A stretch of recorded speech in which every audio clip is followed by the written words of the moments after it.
God can do that now. He can perform miracles for you. When you find someone just selling and working with earthly means, know that their earthly means are cut off from their heavenly means. But the one whose needs are met through prayer, know that their heavenly means are fulfilling their earthly needs. Because heavenly means are more important than earthly means. What are earthly means? Go work to get money. But the heavenly means, seeking forgiveness brings money. I said, ask forgiveness of your Lord. He will send rain from the sky upon you in showers and provide you with wealth and children. And on that same night that we prayed, I asked the boy behind me, what do you want to eat today? He said, like every day, nasi, goreng, shay. I said, well, I feel after this prayer that God will send nasi goreng, good food, provision, everything. Then I found someone bringing a big pickup truck. He said, thank God, God has honored me and my son got out of the hospital. And I made a vow to feed the Quran students. So he brought food enough for 800 students. He brought food enough for 1,000 students. And it was all laid out. They spent half an hour setting out the food.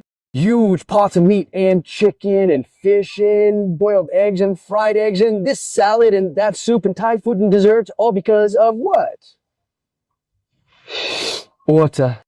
Did anyone know that someone had been preparing the food for 3 or 4 hours because you sought forgiveness from God? They didn't do anything. They said the prayer for forgiveness. And they told me, please, can we pray 2 rak'ahs? 2 rak'ahs for what? 2 rak'ahs for the need. What do you pray for in them? Pray that God provides for these people. To eat like this. And this is working for them? Yes. If food doesn't come, they pray again. If food doesn't come, they pray a 3rd time and supplicate. No 4th person came to pray, a 3rd to beg and weep.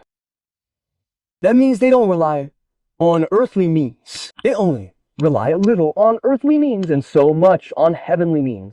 We rely so much on earthly means. And heavenly means, they say, I can't conceive. I went to Dr. So-and-so, and they told me about a doctor in Cairo. I went down to him, and I had a dye x-ray, and I did IVF 3 times, and I borrowed from my brother, and I took out a loan. All these are worldly means. And in the end, I said, I'll go for Umrah. Maybe God will give me a child. You fool, you should have saved and prayed to God from the start. Even without Umrah, God would have finished all this for you in a second.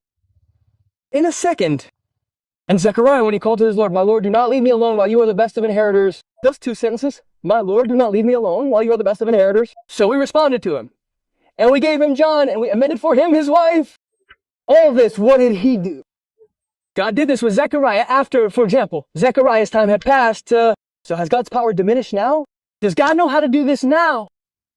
Does he know how to perform miracles for you now? Does he know how to bring food? I didn't imagine that it would come with 2 rak'ahs in 2025, not in the time of the prophets. He knows how to bring down rain with 2 rak'ahs, and I saw it with my own eyes. He knows how to make a tired, sick person pray 2 rak'ahs and get better because his relationship with God is strong. A few days ago, one was telling me, I heard your episodes.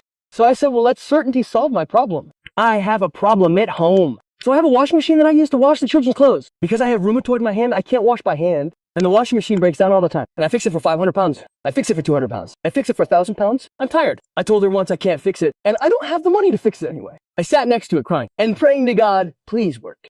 And praying to God, please work. And it knew it needed a spare part. She tells me, I swear to God, I opened it in the morning and found it working. And I did laundry without calling anyone. Just have faith in God. He'll solve any problem for you, no matter how hard. What money are you worried about? What job are you worried about? What world are you worried about? God, who owns the inheritance of the heavens and the earth, can't do that. Is not he who created the heavens and the earth able to solve your problem? He is able to create the like of them. Yes, and he is the knowing creator. How? His command when he intends a thing is only that he says to it, be. And it is. God doesn't tell the command, let it happen. He tells the command, be, and it is. Be means the command itself exists. But it's waiting for permission for God to say, be. Yesterday, someone sent me a message. He says, I don't know why I can't get married. Even though my financial situation is perfect, and I have a perfect job, and a perfect social standing, and my work is perfect, and my life is 100%. I don't know why I can't get married. I don't know. I told him maybe it's because you're relying on your perfect life. But if you rely on God and say, oh God, all of this life of mine is not worth a penny. And only you, oh God, can marry me off. Glory be to you. I swear to God, he will marry you off without anything. He said, well, that's what's driving me crazy. This friend of mine who has a job, and he looks worse than me, and his job is modest, and I don't know, and his money is limited. God provided for him and solved it for him, and he got the house, and he got, I don't know what, and he got everything by himself. And this one stood by him, and this one gave him a good loan. And this one brought him a refrigerator as a gift. And he's the one who prepared everything, and got married, and God provided him with a job, and then he got promoted. I don't know how, even though he was a 0. And I was already ahead, and I can't even afford to get married. Something's blocking it, because God sees you relying on your own efforts. So he's saying, okay, stay put. But the one who's desperate and relies on God, he makes things easy for him. He answers the one in distress when he calls upon him. So just pray for him. And your Lord said, call upon me, I will respond to you. Who is the one who will do all this? Just pray for him. And you might get a response. Don't just pray and say, let me try it out, let me see.